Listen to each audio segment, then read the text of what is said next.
Hi, welcome to this episode of the First Trust ROI Podcast. I'm Ryan Isakainen, ETF strategist at First Trust. Well, the economy has been a bit of a riddle recently. The looming recession that we expect to happen hasn't quite happened yet. We're wondering what the Fed is going to do. Are they going to lower rates by the end of the year? Maybe they're going to hike rates. What's going to happen with inflation? Are we going to see a revisiting of the surge of inflation that we saw a couple of years ago, or are things going to continue to trend lower? These are questions that are in the future that we don't know the answer to, but I have a wonderful guest to discuss them with today. I'm joined by Brian Wesbury, Chief Economist at First Trust. We're going to talk about all these issues and more on this episode of the First Trust ROI Podcast. Brian Wesbury, thank you for joining us on the ROI Podcast again. Your second appearance. I don't know how we convinced you to do it, but I'm glad we did. Hopefully we can get more Wesbury going forward. This is a really unusual and really somewhat confusing environment for markets and for the economy. In fact, I heard you recently say that you have less conviction than typical, and you're a very high conviction guy when it comes to your forecasting what might happen going forward.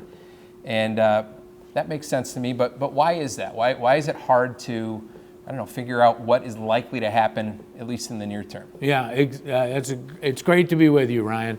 I will tell you, I will sound convicted, but I'm just honest with people that inside the debates we're having within our economics department, within my own brain, about what might happen, it's all generated out of the fact that in the last 3.5 years, we've done things we've never done before. Lockdown for COVID, print $6 trillion, borrow $5.5, run $2 trillion deficits, pay people not to work. The uncertainty that comes from all that, because we've never done these things before like this. We've done some things that are somewhat like it, but we've never locked down the economy before. So you can't look back and go, 1962, this happened and this is the way it ended. And that's why no one knows exactly. And one of the perfect examples of this is if you look at futures markets, they kind of predict what they think the Fed is going to do. Right. And I think you said earlier this year it was 6 rate cuts were expected. 6 rate cuts, that's right. And now none are expected, or maybe one. But the point is, even the markets are having a hard time figuring everything out. And when you go from 6 rate cuts to none or one, that is a massive change. And as a result, anybody that claims to have perfect conviction, clearly they were wrong. They had conviction there was going to be 6, and now they're convicted there's not going to be any, or maybe 1 rate cut. So it is a really difficult time because the cross currents of all the things that we did during COVID are coming to a head, if you will. I still believe we're going to have a recession because we never paid a price for that lockdown. I don't know how you can turn the switch off on a $25 trillion economy and sort of not feel the price. And I get it, there's inflation and things like that. But people that are invested in the stock market feel like we got away with it, or everything's fine. And I just don't believe that. I still think we're going to pay a price for it. So do you think, and we're all trying to figure out what the Fed is going to do. Is it going to be 6 rate cuts? Is it going to be 1 rate cut, 0 rate? Are they going to hike rates? No one really knows what the Fed is going to do. Do you think the Fed knows what the Fed is going to do? No. Okay. I don't. Okay. And part of this, and we talked about this last time, and I probably talk about it almost too much, is because I think it bears repeating, though, is that the Fed has completely changed the way they manage monetary policy. This happened back in the 08-09 financial crisis, the banking crisis, subprime crisis, whatever you want to call it, the panic. Ben Bernanke changed us with the introduction of quantitative easing, and then also getting the ability to pay interest to banks on their reserves, changed us from a scarce reserve model to an abundant reserve model. And rather than going into all the boring details of that, basically what it means is that rather than having banks trading federal funds, they used to do that. Banks had federal funds trading desks. Every day they traded federal funds, and that's what set the federal funds rate. Today, banks are overwhelmed. They have 40% reserves. Nobody needs to borrow any. Their banks no longer trade Fed funds because they don't need to. And so when you think about that, where does the federal funds rate come from? And I believe it's a simple answer. It's a price fixed market. The Federal Reserve sets interest rates where they want to. And they can do that because there is no market mechanism. Banks no longer trade Fed funds. I've repeated myself, but so what the Fed does is just set rates. And over the last 15 years, they held interest rates 80% of the time below inflation, which is crazy. And the reason, I think one of the reasons they did it is to keep the borrowing costs for government expenditures lower than they would have been. We can leave that aside, but there's a lot of implications of that. But having interest rates at zero for 9 out of the last 15 years, that's crazy. That's why all these, like, people are sitting on mortgages at 2.5%, 2.75%, and those mortgages to the banks that made them are now worth about 75 to 80 cents on the dollar, and that's why we've have all these losses in the banking system. But so to come back to this, if the Fed is just setting rates wherever they want to, then no one knows what they're going to do. I know their inclination right now is to cut interest rates, but they can't because inflation is persistently high. If the Fed held rates below inflation, why didn't it cause more inflation during that long stretch of that decade where they held rates artificially low?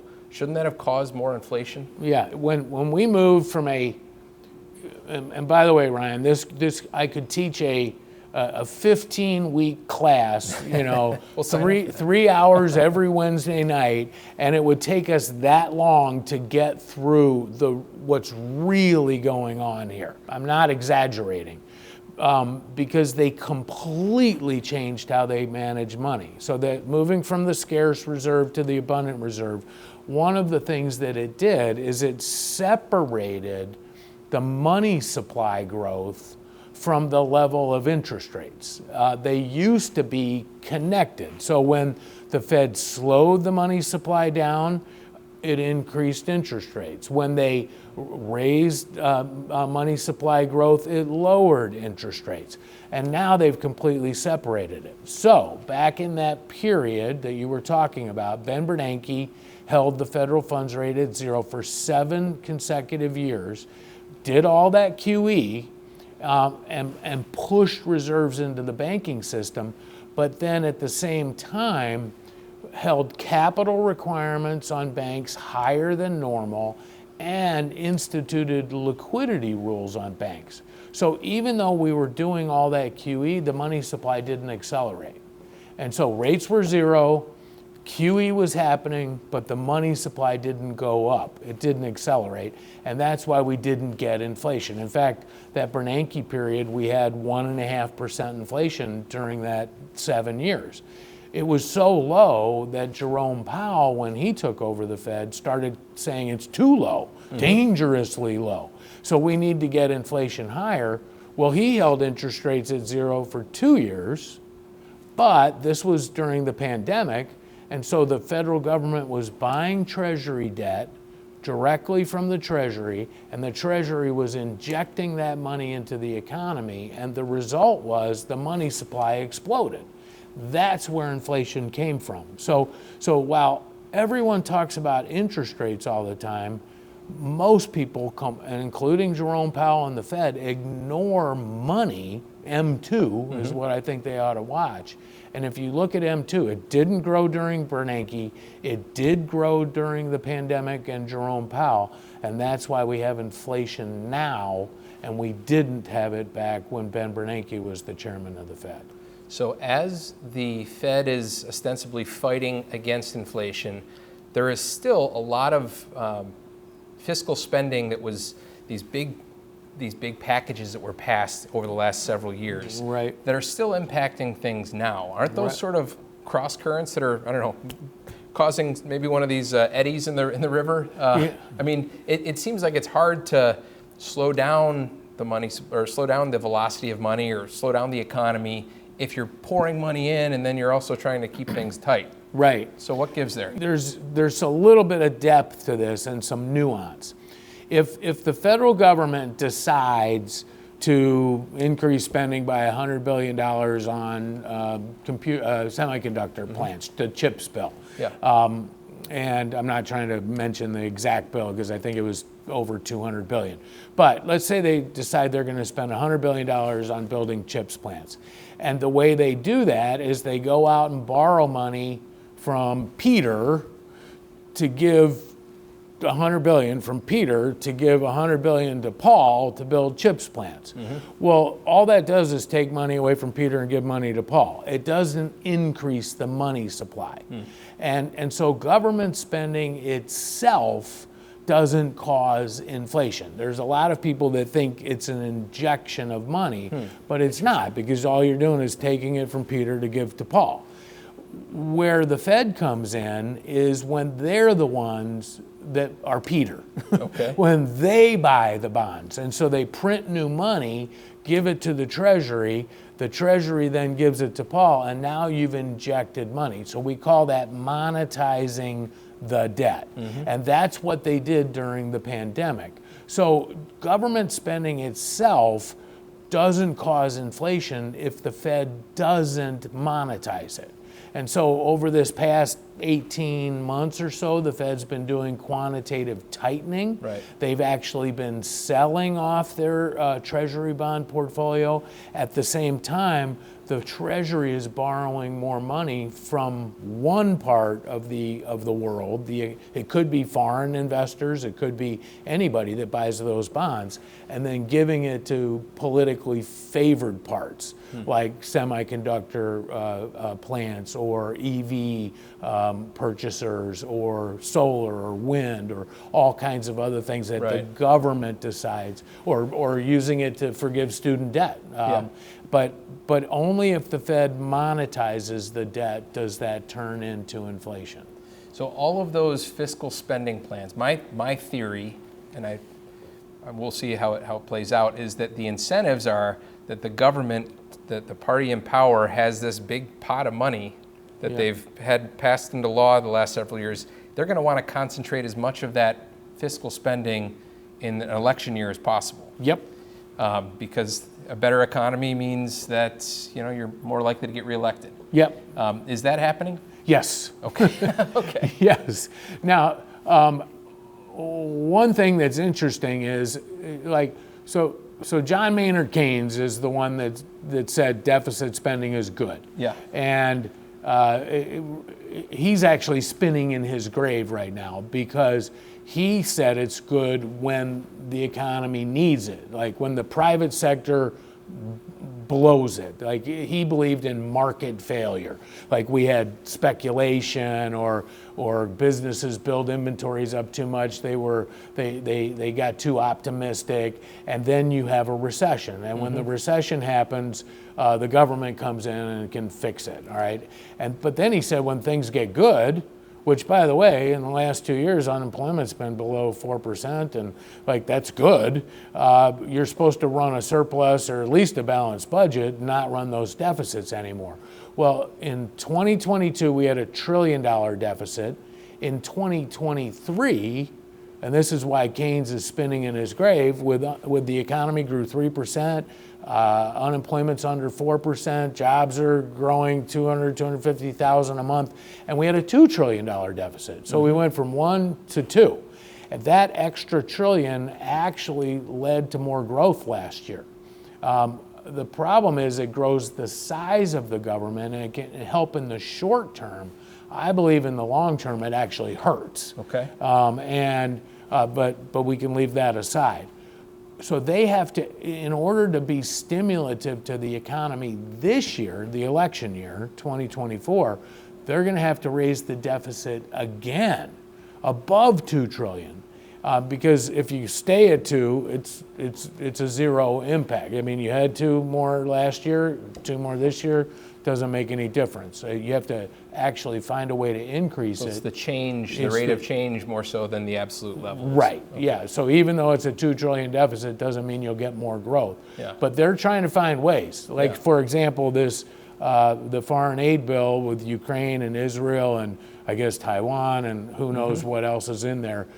That's above and beyond the budget. Like they broke the budget to add that spending, and a lot of that will go to military production companies here in the U.S. that make munitions or fighting instruments, and that will help.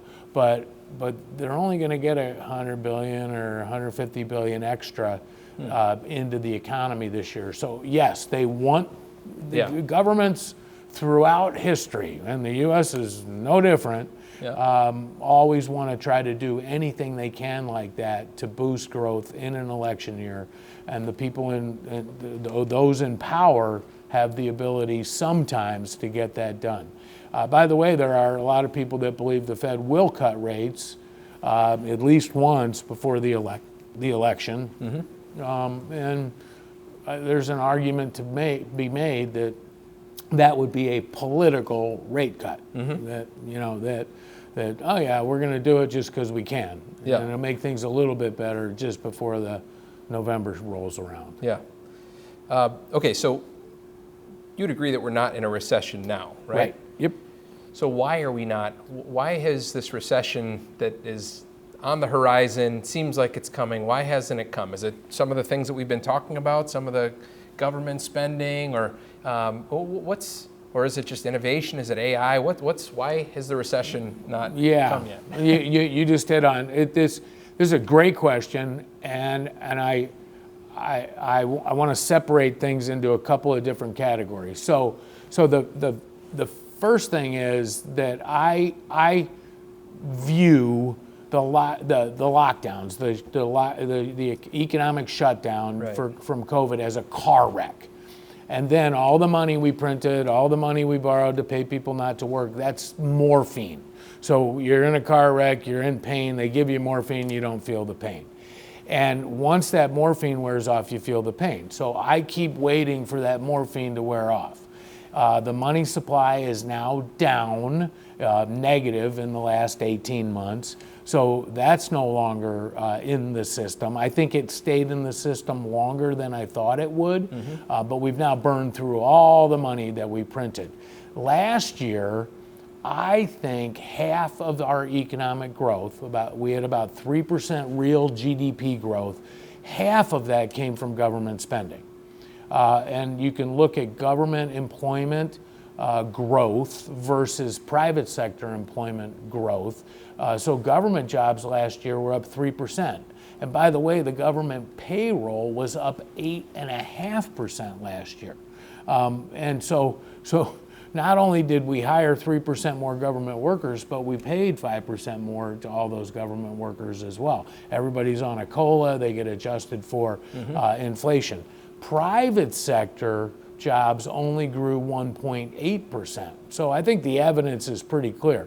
Government has been pushing economic growth, and that's kept us away from a recession, but they can't keep doing that forever because the government is funded from the private sector. The government doesn't make money, never has, never will, and so it can only take us so far, and the bigger and bigger and bigger and bigger the government gets, the less ability we have to grow in the future. And so I think the morphine's almost worn out, but it hasn't completely worn out. They're looking, as we just talked about, for ways to find more money to spend this year to keep things going, and they found a little, but it's not going to be as strong as last year. And then there's a line I would draw. So that's what the government has done. And by the way, let me just make a quick statement. This really, America, to me, and this is kind of more of a philosophical statement, I just want to say it. The secret of America was our Constitution, I get all that, but really was that it led to innovation, entrepreneurship, and invention. And that's what created all of this growth. And what I have seen, especially since '08, but it started a long time ago, is that the government now is bigger in America than it has ever been. And the fact that we are sitting here talking about, well, is the Fed going to stimulate the economy, or is government spending going to stimulate the economy? That's not what America is about. America is about entrepreneurship. And I believe it's a dangerous place we are in, because when you count on government for all this growth, eventually it will fail. Every single society that has ever tried to grow itself by getting a bigger and bigger and bigger government has eventually failed. And that's what worries me. And it worries a lot of other people too. And so I wish we need to cut the size of government. We need to get the Fed less important. We need to, like, if every conversation is about whether they're going to cut rates 2 times or raise them 1 time or 3, if that's all our conversations, we are not talking about the right things. Like, that's not where growth comes from. But let me leave that aside, and that, so we talked about that. You mentioned AI and technology. Right. I could be wrong about this recession and profit growth slowing down because of technology. You know, it's fascinating to me, because if our government, federal government in the U.S. was 2.5% of GDP back in 1930. So 2.5 cents out of every dollar. Today, the federal government, this doesn't even count state and local and all of that, is 25% of GDP. And if you sort of listen to the free market people and the libertarians and the Friedmans and the Austrians, they would say this bigger government means we're going to grow slower. But what's always amazing to me is how ingenious people are. So government keeps getting in the way and causing more problems, but we figure out how to grow anyway. It's kind of amazing. And America still leads the world in growth and new technology. And I would argue it's just we're ingenious. All right, we find a way to make growth happen regardless of how many mistakes Washington D.C. makes. And this is where I always have believed that. But I think government is so big today that we're going to pay a price. But I could be wrong. And AI is an extremely powerful thing. Now, I can see some upsides to it, some downsides to it, but in the end, it'll be positive. There are other things going on. You know, these new weight loss, I guess they're diabetic drugs that people take, and they work really well for weight loss, Ozempic, and I can't even remember all the other names, but there's a bunch of them. I've seen studies where people say people are going to get so much healthier because the obesity is going to go down. We're going to use less health care. People are going to be more productive in their labor, and it could raise growth. I think they're wrong, but 2% a year, which would be astounding, because the entire economy's only grown 2% a year for the last 20 years. Yeah. So I think that's overstated, but it's certainly a positive number to have people lose weight and be in better health. Starlink, putting all these low Earth satellites in orbit, our cell phones are going to be satellite phones anywhere in the world. You don't need a cell tower, and so those are just 3 big ones: AI, these weight loss drugs, and Starlink. You put these 3 things together, and then add the other 200 cool things going on that are going to, power generation, battery technology, all these things. That could lift our growth and keep our inflation down, because it means higher productivity all at the same time. So if I'm wrong, it's because I've underestimated that. Is there anything besides the size? The U.S. far and away has the best technology sector. We're the envy of the rest of the world when it comes to innovation, when it comes to technology. Right. And there's got to be certain conditions that have allowed for that to take place. And you pointed out that the government getting too big is one of the things that suppresses that. But what are the conditions that have allowed us to thrive, in your opinion? Yeah, there's really 4 pillars to prosperity. Okay. And I've actually divided it into 5 now, because one is government spending, and I've now divided into spending and regulation. But free trade is number 1. I'm not listing this in order of importance, but free trade would be number 1. A stable monetary policy. You have to have a stable unit of account to transact business. Lower taxes, less spending and regulation. And so you put those things on the table, and those are the things that lead to growth. And deeper than that, if you will, would be our Constitution: respect for property rights, democracy, the ability of an inventor to own the invention that gives people the fire of invention, to an economy, and all that comes from the Constitution. So that's why the U.S. has always been such a great leader in technology. And there will be people out there that say, oh no, it's government, and the space program and defense program, and they invented the internet and all these things. None of these things would have come to fruition. If government could invent all these things, Russia or China or Venezuela would be in the lead, and they're not, because you need the private sector and the incentives that come along with it. And in order for that to flourish, you need free trade, low taxes, less spending, less regulation, and a stable monetary policy. Scale of 1 to 10, or however you want to describe it, are we doing better or worse? I would suspect that, based on your earlier comments, the government spending part we're not doing very well in. Regulation, but we're not doing regulation. well. So how are we? Not good. Not yeah, good. When you have 3% government job growth and 1.8% private sector growth, that's not a good sign for a free market. So this is why I'm worried. And like I said, the one thing that could make me wrong is I'm completely underestimating the power of these new technologies. That AI is going to make profits go up no matter what the Fed does.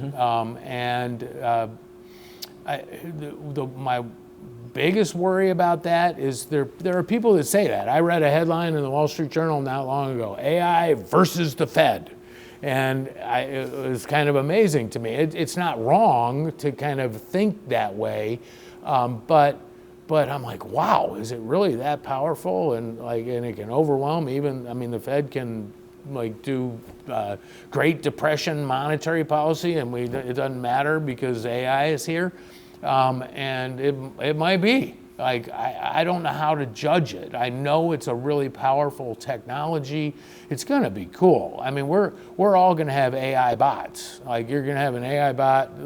This is what they call them. Bot, AI, like a robot? Yeah, robot, it'll be on your iPad or your phone or whatever. Yeah. You're going to have an AI bot for home and an AI bot for work.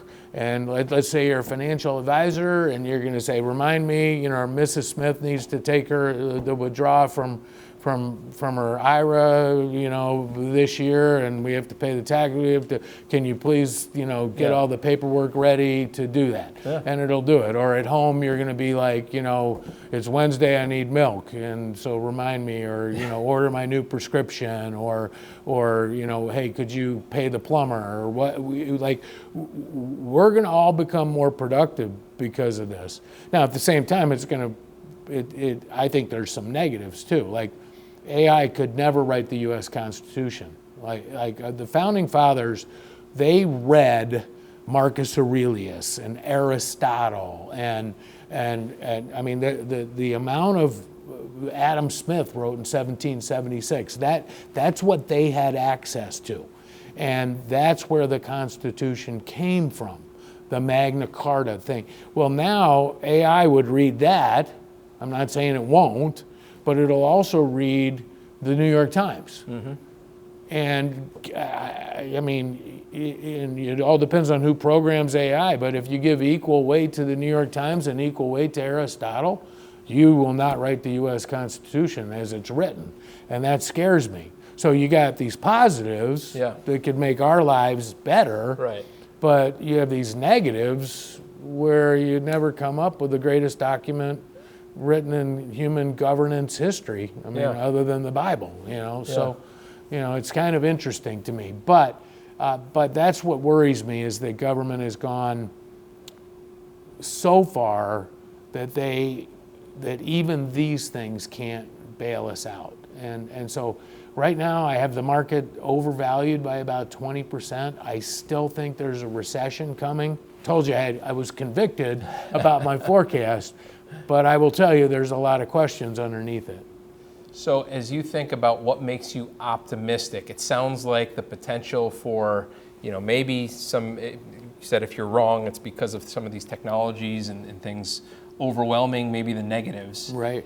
Is there anything else that makes you optimistic as you kind of look at your crystal ball? I would argue, so the pendulum swings all the time. The problem is it swung back and forth, but the government keeps getting bigger. But the pendulum does swing. And we had a massive pendulum swing in the 80s and 90s after the stagflation of the 70s. Now, we're not as bad as we were in the 70s in terms of stagflation, 10% unemployment, 10% inflation, that kind of stuff. People are not happy. 70% of Americans are not happy with the economy today. Joe Biden's approval rating is worse than Jimmy Carter's. But what happened is we elected Ronald Reagan and the pendulum swung. We went to lower taxes, less spending, more free trade. It was a better monetary policy. All those pillars of growth moved in the right direction.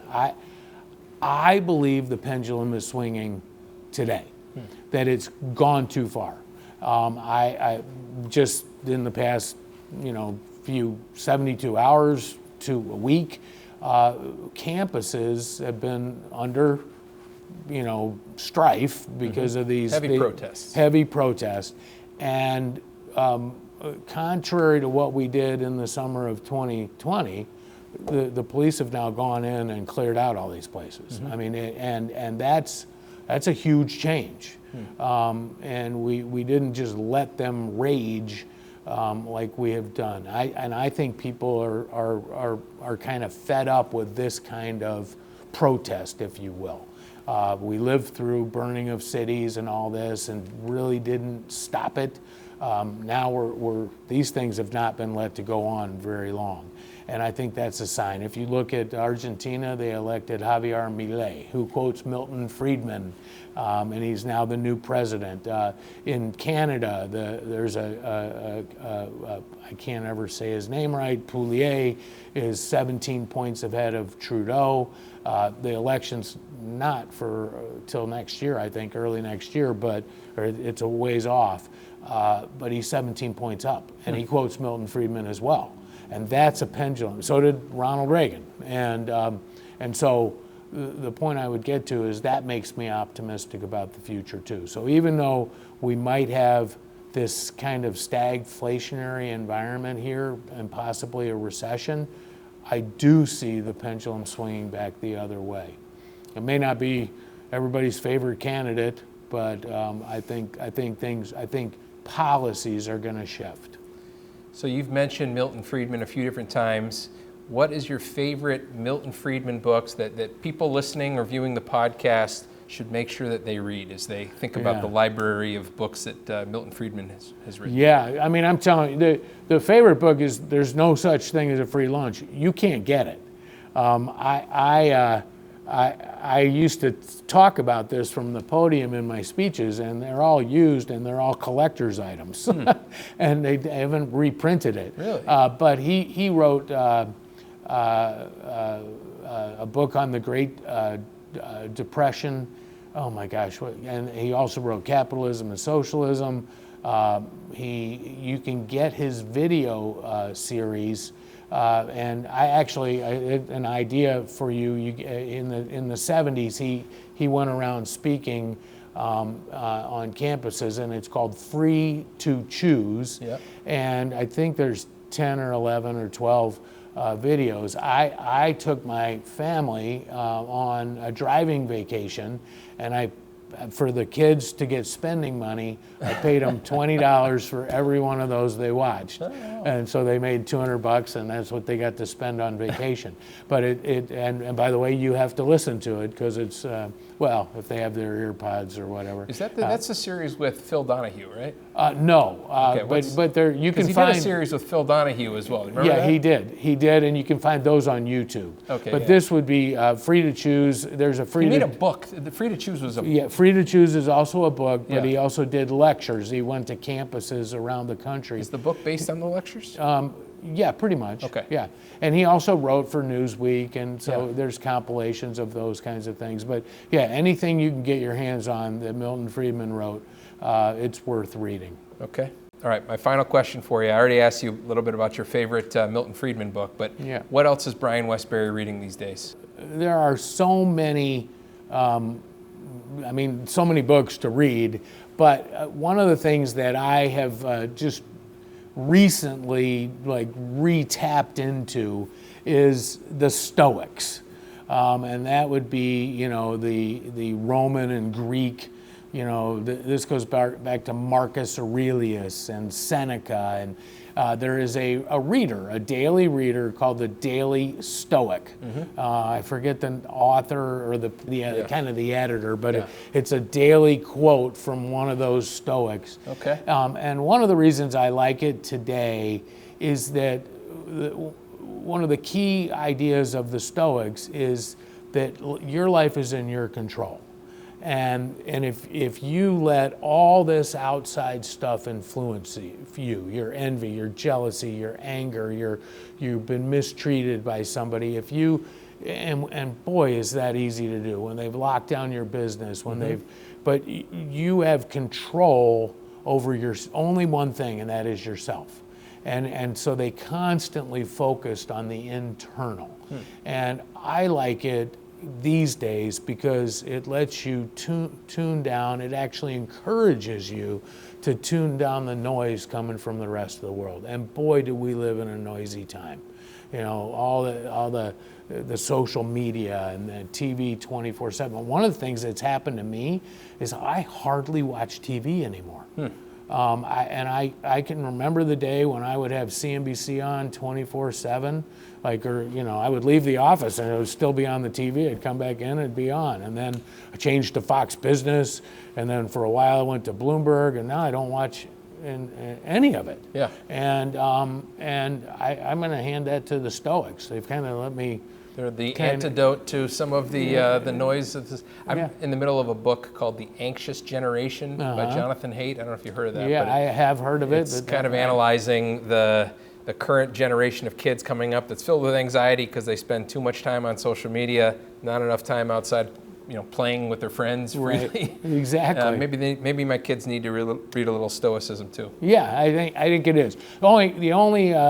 I just always caution everybody, when you read Ayn Rand, she's not a Stoic, but when you read Ayn Rand, she's an atheist. So I always caution people, don't ignore that side, because and the Stoics, they are really complementary with religion, but they just they weren't very religious people. So when you read it, if you're a religious person, it won't destroy that side of you, but just realize that there was a little bit of tension between those two groups. Sure.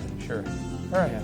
Well, Brian, it's been great to have you on the podcast again. We'll have to do it again soon. Yep. And thanks to all of you for joining us on this episode of the ROI Podcast. We'll see you next time.